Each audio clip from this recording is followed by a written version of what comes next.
Първият българин във Висшата лига. Мнозина асоциират българин във Висшата лига с имена като Пербатов, Мартин Петров, Стилиян Петров, дори и Божинов. Много по-рано обаче, през далечната 1992, един роден талант акостира на острова и остава в историята като първият българин, играл в английската Висша лига. Бончо Генчев е юноша на спортист Генерал Тошево, а първият му отбор е Добруджа. След това преминава в Осъм Ловеч и Локомотив Горна Оряховица за няколко месеца, а звездата му изгрява в Етър Велико Търново. За болярите Генчев има 115 мача, в които отбелязва 37 гола. През сезон 1990-91 става голмайстор на сезона и шампион на България. Треньорът му по това време Георги Василев е възпитаник на немската школа и оформя в него уменията, които ще му служат добре и за в бъдеще в европейските отбори. Заедно те утвърждават виолетовите на футболната карта на България,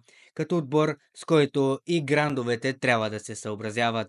След успеха в родния футбол валят предложения за трансфери от Гърция, Франция и Португалия. Повлиян от българската следа в отбора, избира Спортинг Лисабон. По това време в португалския грант играят Красимир Балъков и Ивайло Йорданов. Престоят на Бончо Генчев в Португалия обаче не е никак лесен.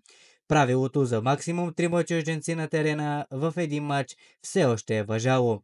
А тогавашният отбор на Спортинг е имало много чужденци, включително 8 бразилци и треньор бразилец.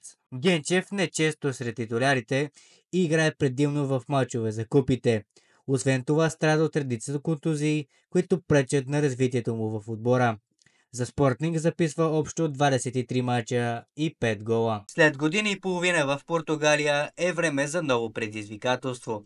През лятото на 1992 по препоръка на великият английски менеджер сър Боби Робсън, 28-годишният Генчев става играч на Ипсуич. Благодарение на техниката си, пъргавината и добрият завършващ удар се адаптира много бързо в Англия.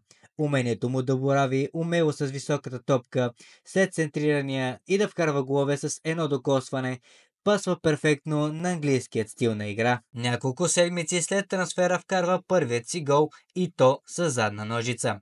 Интересното за този матч е, че на почивката на полувремето Генчев отива разкървавен в медицинския кабинет, където получава 5 шева на крака. Вместо да е заменен обаче, той излиза за второ полувреме и малко по-късно отбелязва първият български гол във Висшата лига. В уникална еуфория след гола отива да се радва при феновете на отбора, а те сякаш не искат да го пуснат обратно на терена. Няколко месеца по-късно отбелязва и първият си хеттрик срещу Гримсби в турнира за FA Cup. За трактористите Генчев изиграва общо 75 мача, в които отбелязва 11 гола. След 3 сезона в Ипсуич изкарва 2 години в Лутън и 2 години в ЦСК, а след това и няколко сезона в по-долните английски дивизии. Интересен факт е, че през 2018 в английския пъб се провежда анкета на коя легенда на Ипсуич да кръстят бира.